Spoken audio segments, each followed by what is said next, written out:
किसान साथियों राम राम। आशा और उम्मीद करता हूं कि आप सब ठीक ठाक होगी। साथियों शाम 8 बजे हमारा लाइव प्रोग्राम चलता है। उसमें काफ़ी किसानों के जो प्रश्न आ रहे हैं कि नरमा के अंदर क्या हुआ। वैसे तो मैं लाइव सेशन में मोटी मोटी बात उन्हें बता देता हूं, परंतु वीडियो के माध्यम से जो बातें बताने जा रहा हूं वो संपूर्ण ठीक जानकारी उन तक पहुँचाने की कोशिश कर रहा हूँ। मैं काफ़ी दिनों से किसानी सेवा के अंदर लगातार वीडियो अपलोड करके हमारे इस जागरूकता रूपी अभियान चैनल के ऊपर भेज रहा हूँ। अतः आपसे विनती है कि आपको इसी तरह की रिपोर्टें मिलती रहें तो आप हमारे इस चैनल को सब्सक्राइब करें और ज़्यादा से ज़्यादा किसानों तक शेयर करें। साथियों आप सभी को पता है कि नरमा की फसल को गए हुए बहुत समय निकल चुका है, परंतु फिर भी 5-10% किसानों के पास अभी भी नरमा पड़ा है। मैंने बहुत पहले आपको कहा था, हमारे एक एक वीडियो निकाल के देखिए, उस टाइम नरमा में तेज़ी की संभावना बहुत कम थी। लंबे समय के लिए मैंने कहा था कि जनवरी के बाद जो अपडेट आएगी धीरे धीरे साथ के साथ बताता रहूँगा। अब जो मौके पर जानकारी आ रही है वो नरमा के भाव कुछ और बढ़त होने की संभावना दिखाई दे रही है। 8,370 रुपये मंडी आदमपुर में आज बोला गया है और ये भाव लगता है कि 8500 रुपये के लगभग नज़दीक में दिखाई देने लग चुके हैं। इसके कई कारण भी हैं। यूएस मार्केट में आज 74 सेंट के सौदे हुए हैं। आगामी दिनों के लिए 77 सेंट के सौदे हुए हैं। इसका मतलब यह है कि 3 सेंट बढ़ के हुए। लगातार कपास में बढ़त जारी है। 10, 20, 50 रुपये की प्रतिदिन जो बढ़त देखी जा रही है उसके हिसाब से हमें लगता है कि भाव को सपोर्ट मिलना चाहिए।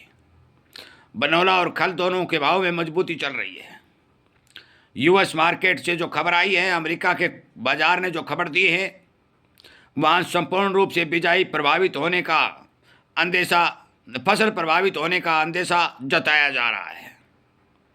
मौके के ऊपर देश के अंदर 3540 लाख गांठों की आमदनी बाजार में आ रही है।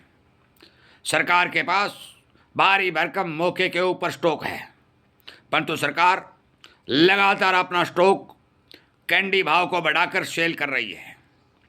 निर्यात मांग जो टेक्सटाइल उद्योग को मिलती है लगातार वो बढ़ती हुई दिखाई दे रही है। मैं आपकी जानकारी के लिए बता दूं कि बहुत पहले मैंने ये बात कही थी कि उत्पादन 260 और 270 लाख गांठों का होने और खपत 325 और 350 लाख गांठ के होने के कारण नरमा के अंदर लगातार मजबूती दिखाई दे सकती है। परंतु सरकार ने बीच में झटका देते हुए फ्री ड्यूटी जो आयात किया उसका भाव के ऊपर बहुत भारी भरकम असर पड़ा और किसानों को भारी नुकसान हुआ। किसानों को अपना माल बहुत मंदे भाव में लुटाना पड़ा। अब जो सुनहरी निकल के आ रहा है, विदेश और अंतर्राष्ट्रीय बाजार में भी कॉटन में तेज़ी देखी जा रही है और डॉलर के बढ़ते हुए भाव इसके लिए सबसे बड़े तेज़ी के कारगर बनते हुए दिखाई दे रहे हैं। मैं आपकी जानकारी के लिए बता दूं कि कुछ किसान साथियों के पास, जिनके भी पास नरमा है, जो हमारा वीडियो देख रहे हैं, उन्हें कम से कम 15 दिन का और वेट करना चाहिए। और भी कोई खबर आएगी तो और बता दूंगा। अभी 15 दिन तक मुझे लगता है, अनुमानित जानकारी बता रहा हूं, कि उन्हें 100, 200, 400 रुपये का फायदा होगा।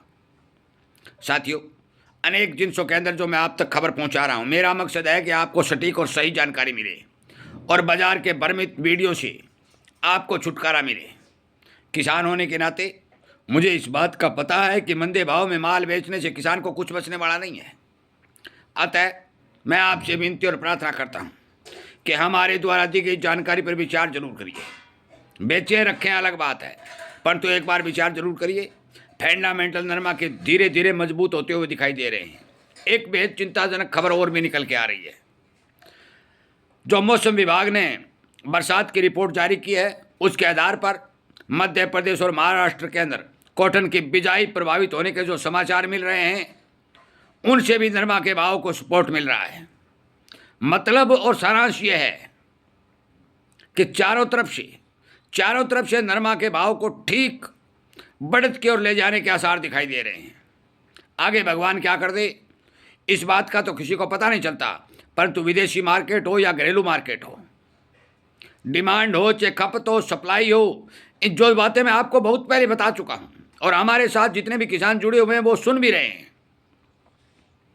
उन्हें इन बातों का पता भी है कि भाव प्रोडक्शन, डिमांड और सप्लाई के ऊपर डिपेंड होते हैं।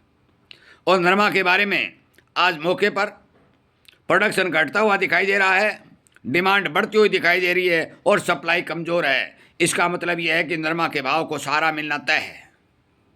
आज 8,370 रुपये के भाव जो बने, एक सप्ताह में 300 साढ़े 300 रुपये की तेज़ी जो नरमा के भाव में देखी गई, और आगे भी मुझे लगता है कि अब नरमा में सुधार होना चाहिए। और यदि किसान को ठीक भाव मिलते हैं तो किसान बिजाई के लिए भी अग्रसर रहेगा। परंतु बिजाई के मामले में तो अब की बार यदि मॉनसून विभाग द्वारा दी गई रिपोर्ट जहाँ तक जो अनुमानित तौर पर निकल के आई है, उसके आधार पर बिजाई के मामले में हर जिन्स को पिछड़ना पड़ेगा। खाद्यान्न का संकट, फर्टिलाइजर की कमी के कारण उत्पन्न होने की संभावना संपूर्ण रूप से दिखाई दे रही है, जो मैं आपको बता भी चुका हूँ। फर्टिलाइजर के संकट का आना तय है, जिसमें कोई दो राय नहीं है। परंतु बात अब नरमा की कर रहे हैं, फर्टिलाइजर की नहीं कर रहे हैं। नरमा के उत्पादन को प्रभावित होना पड़ेगा। बरसात हो, गर्मी हो, फर्टिलाइजर की कमी हो और देश के अंदर औद्योगिक क्षेत्र की मांग हो, इन सब के कारण नरमा के फंडामेंटल मजबूत होते हुए दिखाई देंगे। मैं आपकी जानकारी के लिए बता दूं कि आगे आने वाला समय मुझे लगता है कि पॉजिटिव खबर देने के लिए हमें वीडियो अपलोड करना पड़ेगा। इसी तरह की जानकारी आपको मिलती रहे, सच्ची और सटीक मिलती रहे, पूरे डाटा आपको मिलते रहें।